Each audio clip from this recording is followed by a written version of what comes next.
la invitación. Por los 5 minutos que hay que usar, voy a hacer un apretado resumen tratando de no repetir cosas que ustedes conocen. Primero, quiero empezar diciendo que el siglo XXI está marcado por el crecimiento del castrismo.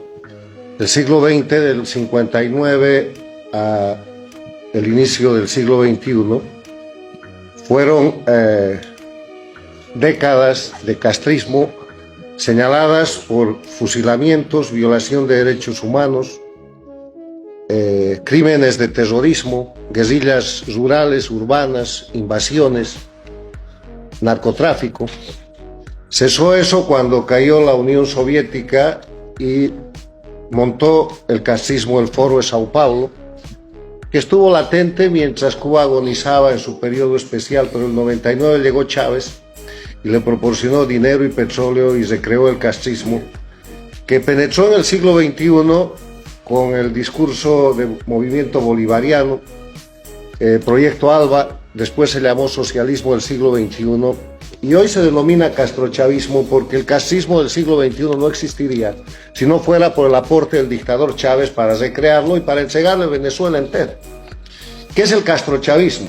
Lo he definido en un libro mío que tiene más de 5 años, que está traducido al inglés y que ahora se presenta el próximo mes en el Brasil, traducido al portugués, que se llama el castrochavismo. El castrochavismo es una organización de delincuencia organizada transnacional que recrea toda la metodología castrista del siglo XX en el siglo XXI y que detenta el poder por medio de terrorismo de Estado bajo el liderazgo de Cuba en Venezuela, Bolivia, Nicaragua, y busca expandirse conspirando contra las democracias de la región. Entonces, ¿cuáles son las notas características del castrochavismo? Primero es castrismo del siglo XXI, nada más. Lo mismo, los mismos crímenes, las mismas prácticas, ejercicio del poder con terrorismo de Estado, crímenes de lesa humanidad, presos políticos, tortura, asesinato, exilio político, agresión a las democracias, guerrillas, narcotráfico, en el siglo XXI.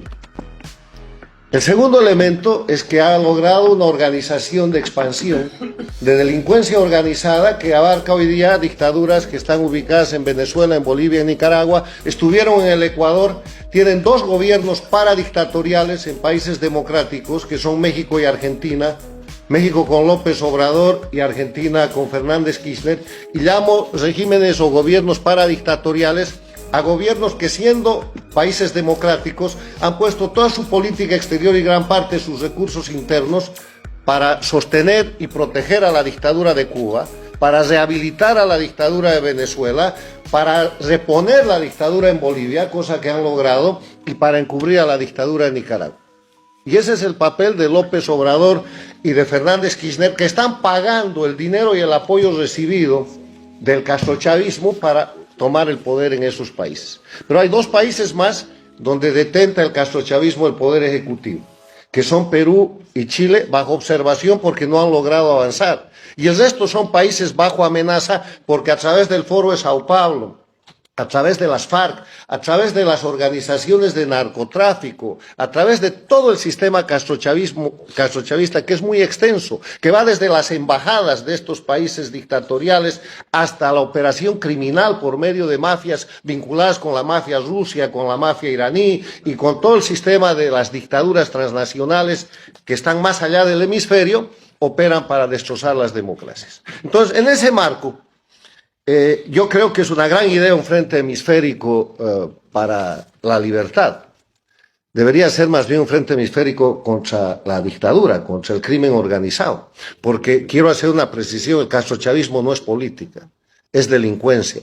Y el error en el que no debemos caer es entrar en un debate ideológico, político, programático con el crimen organizado, porque todo lo que quiere el crimen organizado por estrategia del G2 cubano es estar en la política. Hay que sacarlos de la política y hay que tratarlos como criminales porque Cuba, Venezuela, Bolivia y Nicaragua son narcoestados. Todos alientan el terrorismo y utilizan la migración como instrumento de presión sobre Estados Unidos y sobre todos los países en un acto de agresión. Esto que acaba de pasar con Estados Unidos es el enésimo Marielazo.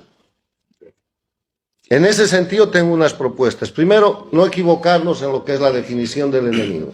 El enemigo se llama castrochavismo, pero es Cuba. Se llama Cuba. El resto es la expansión de la dictadura cubana.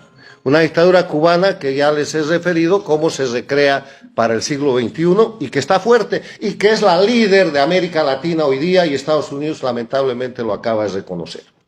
Segundo, hay que definir quiénes somos. ¿Quiénes somos? Todos, pero hay que empezar a trabajar en conjunto, porque los colombianos creen que pueden solos, los venezolanos creyeron lo mismo, los peruanos están pensando lo mismo, y no es creando un anteforo de Sao Paulo que esto se va a salvar, es identificando al enemigo y es señalando la condición del enemigo. Y finalmente, yo termino diciendo que esta es una tarea difícil porque he descubierto, después de casi 20 años de exilio, que la lucha por la libertad y la lucha contra las dictaduras es una tarea difícil, porque tenemos amigos de mentira y enemigos de verdad.